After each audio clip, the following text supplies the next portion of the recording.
جی دوستو، آپ دیکھ رہے ہیں کلائڈوسکوپ۔ اب تو یہ بات بڑی واضح ہوتی جا رہی ہے کہ روس نے یوکرین سے متعلق جو کیلکولیشن کی تھی وہ سب غلط ثابت ہو رہی ہیں، اور جو اسپیشل ملٹری آپریشن کا آغاز کیا تھا اب وہ بڑی مشکلات کا شکار ہے۔ اور جو کیلکولیشن تھیں صدر پیوٹن کی یا ان کے جرنیلوں کی کہ بس یہ ہم جائیں گے یوکرین، اور جس طرح کرائمیا میں ہم نے 2014 میں قبضہ کیا تھا وہی حالات ہوں گے، 2-3 ہفتے لگ جائیں گے، یوکرین پہ پورا قبضہ ہو جائے گا اور پھر اپنی شرائط ہم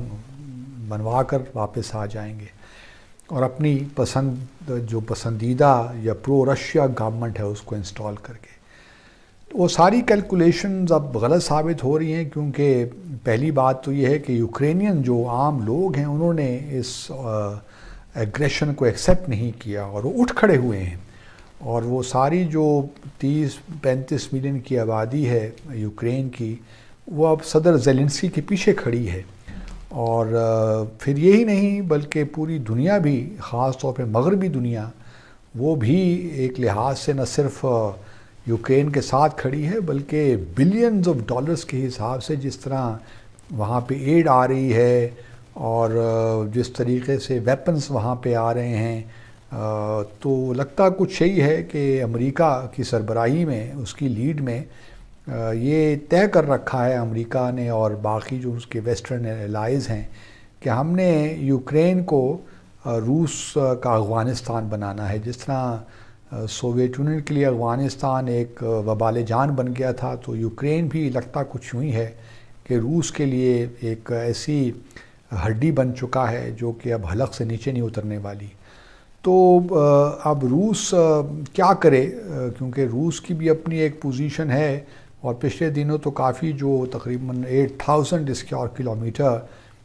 جو روس نے علاقے قبضہ کیے تھے وہ یوکرینینز نے چھڑوا بھی لیا اور اس پہ اپنا تسلط دوبارہ یا اپنا قبضہ دوبارہ کر لیا جو اپنی۔ تو ایک لحاظ سے بڑی مشکل سچویشن ہے صدر پیوٹن کے لیے، کیونکہ دنیا بھی یہی سوچ رہی تھی، اور جس طریقے سے ہم روس کو دیکھتے تھے کہ روس کی جو طاقت ہے وہ انونسیبل ہے، اور یوکرین کہاں کھڑا ہو سکے گا روس کی فائر پاور کے سامنے۔ لیکن جب لوگ اٹھ کھڑے ہوں تو پھر بڑا مشکل ہو جاتے ہیں، اور پھر ان کو اس قدر سپورٹ بھی مل رہی ہو باہر سے، بڑے جدید ہتھیار بھی مل رہے ہوں، تو بڑا مشکل ہو جاتے ہیں۔ اور پھر ہم نے یہ بھی دیکھا کہ روس کے پاس روس کی ساری جو ہتھیار ہیں یا جو اس کے پاس وار مشینری ہے اس میں بھی بڑے پرابلمز ہیں۔ ان کے ٹینکس جو ہیں وہ بھی شاید اس طرح کارآمد ثابت نہیں ہو سکے، گو کہ انہوں نے ایئر اسٹرائکس بہت کی، میزائلز وغیرہ بہت پھینکے، اور کافی جو انفراسٹرکچر ہے اس کو تباہ کیا، اور کافی نقصان تو بہت زیادہ ہوا ہے، اس میں کوئی شک نہیں ہے یوکرین میں۔ لیکن دیکھا یہی گیا ہے کہ وہ جو ایک تھا امپریشن روس کے حوالے سے، ایک ملٹری پاور کے ہونے کے حوالے سے، وہ بھی اس کو بھی بہت دھچکا لگا ہے، اس امیج کو بھی۔ تو روس کے لیے بڑا پرابلم ہے، خاص طور پہ، اور میں نے پہلے بھی بلکہ 2-3 ماہ پہلے ایک وی لاگ میں نے کہا تھا کہ روس کو اندر سے بھی پریشر آئے گا۔ جب لوگ دیکھیں گے وہاں پہ کیجویلٹیز زیادہ ہوں گی تو لوگ اندر بھی جو ہے روس کے اندر پرابلمز ہی پیدا ہوں گے،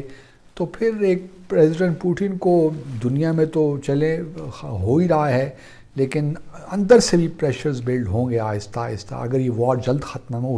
نہ ہو سکی۔ اور لگتا یہ نہیں ہے کہ اب یہ جو اسپیشل ملٹری آپریشن شروع کیا گیا تھا روس کی جانب سے وہ کسی طور بھی جلد ختم ہونے والا ہے، کیونکہ صدر پوٹن کی پرسنالٹی میں وہ بات نہیں ہے کہ وہ فوری طور پہ کوئی ہار مان لیں۔ KGB کے آفیسر رہے ہیں، اور پھر ایک لحاظ سے آٹوکریٹک تو وہ ہیں، تو بڑا ان کے لیے لوگ ویسٹرن دنیا کی تو ایک خواہش ہوگی کہ روس کے اندر سے ایک تحریک اٹھے جو اینٹی پیوٹن ہو اور ان کے استعفے کی بات کرے۔ ممکن ہے یہ آگے بھی ہو سکتا ہے، لیکن ابھی فی الحال صدر پیوٹن جو ہیں وہ آبویسلی ری اسیس کر رہے ہوں گے، دیکھ رہے ہوں گے کہ کیا آپشنز ان کے پاس اویلیبل ہیں، اگر ریٹریٹ بھی کرنا ہے تو کس طریقے سے کرنا ہے تاکہ کچھ فیس سیور مل جائے، اور لوگوں کو، اپنے لوگوں کو کم از کم بتا سکیں کہ ہمیں جو ہے وہ شکست نہیں ہوئی. تو یہ ایک معاملہ ہے، ایک پیچیدہ سا معاملہ ہے، کیونکہ ویسٹرن دنیا تو پوری کوشش کر رہی ہے کہ یوکرین کو روس کا افغانستان بنائے، جس طرح افغانستان سوویت یونین کے لیے افغانستان بن گیا تھا، یا پھر افغانستان طالبان نے جو پھر امریکہ کے ساتھ کیا، جس طرح افغانستان نے مسائل پیدا ہوئے اور پھر ان کو وہاں سے وڈرا کرنا پڑا امریکہ کو. تو اب روس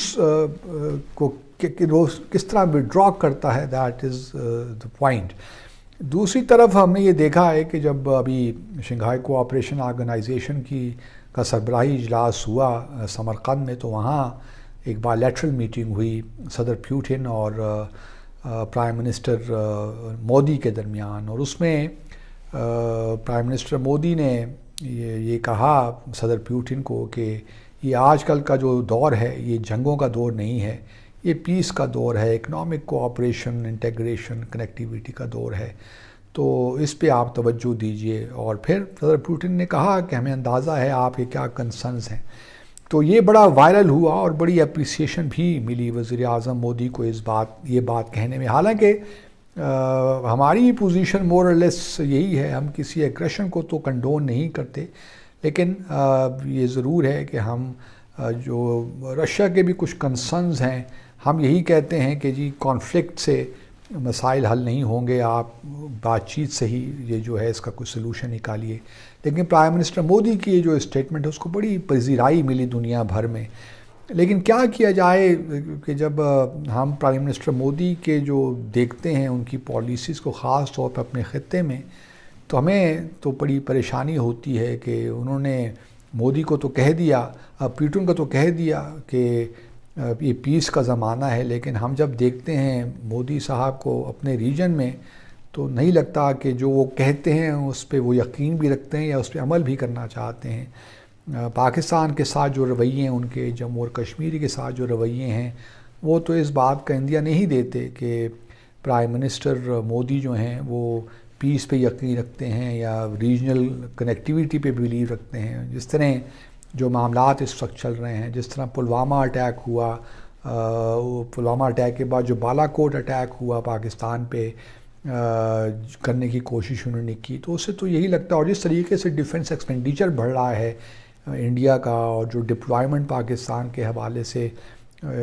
پاکستان کے خلاف ہو رہی ہے، تو لگتا نہیں ہے کہ مودی صاحب نے جو بات کی ہے وہ ایک لحاظ سے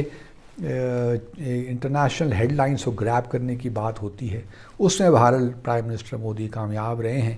اور یہی طریقہ ہوتا ہے ڈپلومیسی میں. کچھ شاید ہمیں بھی سیکھنے کی ضرورت ہے. اپنا خیال رکھیے. اللہ حافظ.